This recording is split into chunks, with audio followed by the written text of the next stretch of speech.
in recent weeks, we have seen and been told different versions from NBA insiders claiming that a number of players would rather not finish the regular season. Now, we are told that these players are on teams that are bad teams, and they just don't want to come back. They're not interested in coming back.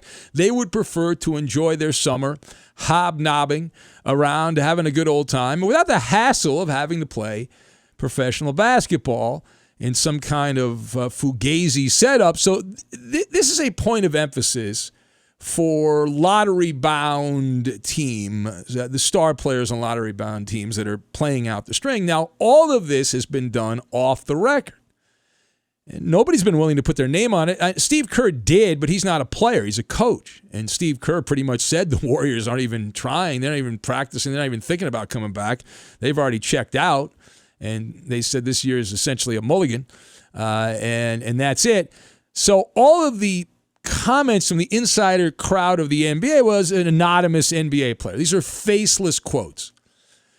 Well, surprise, surprise, surprise. Not anymore. Finally, a player has put their name on it. Put your name on it. Put your name on it. An all-star level player has dared, gone there. I don't know if you saw this or not. Maybe not. Maybe it was not on your watch list. The Portland Trailblazers headliner, Damian Lillard, not interested in returning to the NBA unless his list of demands is met. That's essentially how this went. It was like a hostage situation, and he's got a list of demands. Now, the quote, just imagine I'm Damian Lillard, and I'm going to do my Damian Lillard impersonation. So the quote goes like this. Quote, if we come back and they're just like we're adding a few games to finish the regular season, and they're throwing us out there for meaningless games, and we, meaning the Blazers, don't have a true opportunity to get into the playoffs, I am going to be with my team because I am a part of the team, but I am not going to be participating.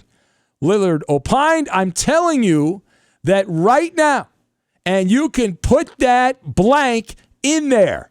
Lillard told a reporter from Yahoo, did this on Tuesday, close quote.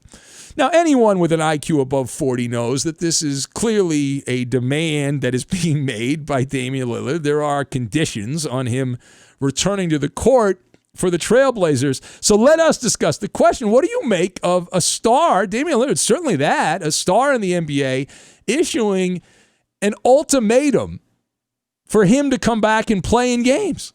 Now, my observations, you've got the root vegetable, insubordination, and the Boston Pops. And we will combine all these things together, and we will make some chicken cacciatore is what we're going to make. All right, now, number one.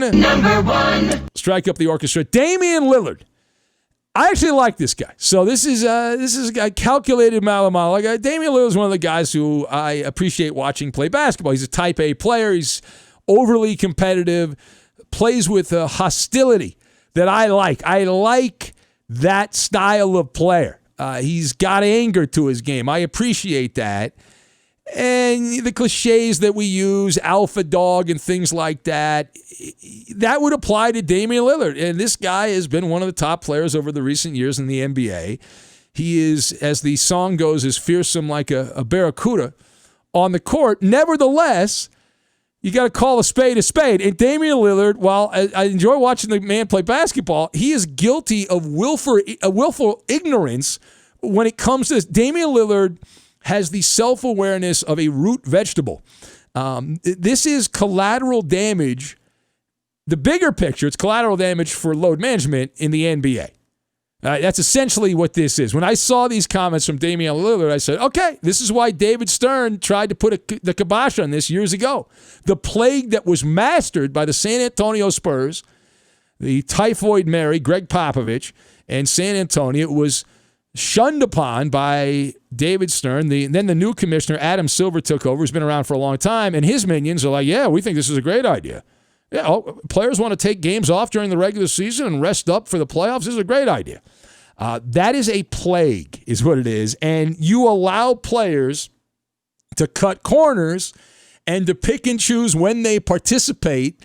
And now, with Damian Lillard's comments, the chickens have come home to roost. This is a bed of nails the NBA has endorsed and given written approval to, and the whole ball of wax there. And this is what you get, right? Now they got to lay on it. Now, the second point, imagine a world where you decided when you were going to work and when you weren't going to work. Now, normally you have to open your own business. You have to put up all the costs that are involved in that to do that.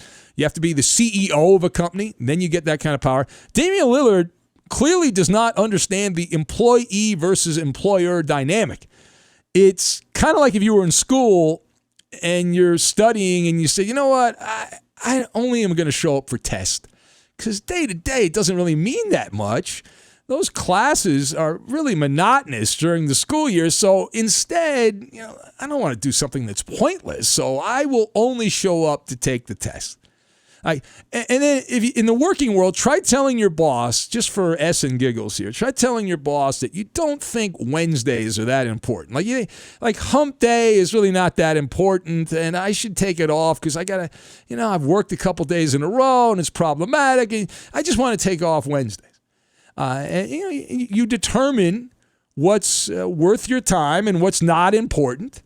That is the definition of insubordination, is what that is, right? And listen, basketball, it's a kid's game. That is a job for Damian Lillard. It is his chosen profession. He's talented enough. He's worked his butt off to get to the NBA, but it's still a job.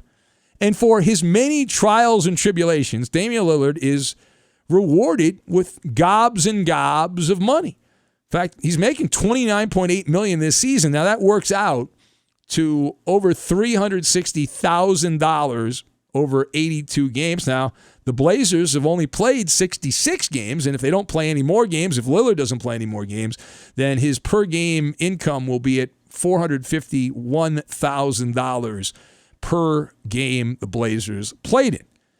And he's a star who's getting his paper. That's good for him, right? Congratulations. Good job by you. I have no problem with that. But that said, if Damian Lillard refuses to play, if this is his position, if the Blazers are brought back but they have no real chance of making the playoffs, that is what's known as a dereliction of duties.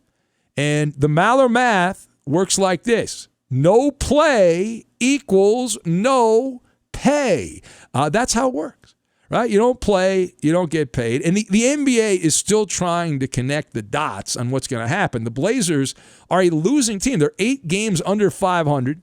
They were in the number 9 spot when the apocalypse came in the Western Conference, 3.5 games behind Memphis for the 8th and final playoff seed. Now, the NBA is still hammering out the details as they have another meeting today and another meeting tomorrow and a meeting here and a meeting there and a meeting everywhere, as they try to sort all this out about restarting the season. At some point, it's going to happen in late July. It seems like the consensus is that Walt Disney World Resort in Orlando will be where the NBA hub is going to be. And they've kicked around several hypotheticals, depending on who you believe, the word on the street. Some do not include the non-playoff teams. Others do include a few regular season games to try to get to that magical 70-game mark.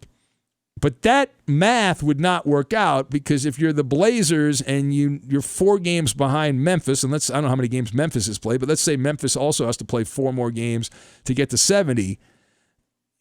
Realistic, they'd have to lose all 4, and the Blazers would have to win all 4 to get squared up, and then you have other teams involved as well. All right, final point. So Damian Lillard's comments, they are bad. They don't rise to the level of Blake Snell, but it's like it's a Blake Snell cousin. Like Blake Snell's still on an island by himself. I'm not playing unless I get mine. Yeah, that's the Blake Snell comments. But at least in this case, for Damian Lillard, he is belly aching because he has this neurosis where he thinks that Portland has a chance to sneak through some kind of trap door and steal a championship. Now, during his rant to Yahoo, Damian Lillard claimed the Blazers can, quote, beat anybody. Of course, they didn't beat anyone of note during the regular season. He also pointed out how hard it will be to get going with no fans and having all that time off over the summer. Lillard also mentioned the mindset. He says, do I really care like I cared before?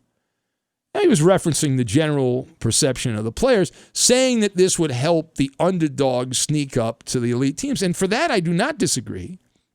I, in fact, agree with him. That is accurate, that this is set up. No home court advantage, no fans to feed off of. Certain players are just not going to be able to handle that environment.